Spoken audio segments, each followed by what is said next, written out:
Информационную систему «Спортивный резерв региона» запустили в Якутске. Разработка Республиканского центра подготовки спортрезерва направлена на создание единого информационного пространства в системе детско-юношеского спорта и подготовки спортивного резерва для формирования учета и анализа статистики спортивных показателей.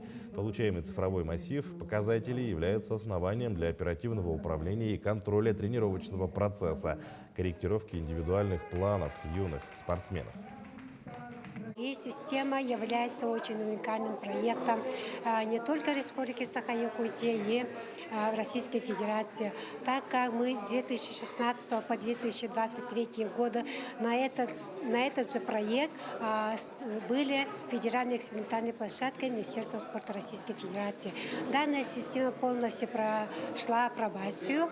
Чуть форматированный, более-менее улучшенный вариант запускаем, и уже с 2024 года оно будет полностью работать.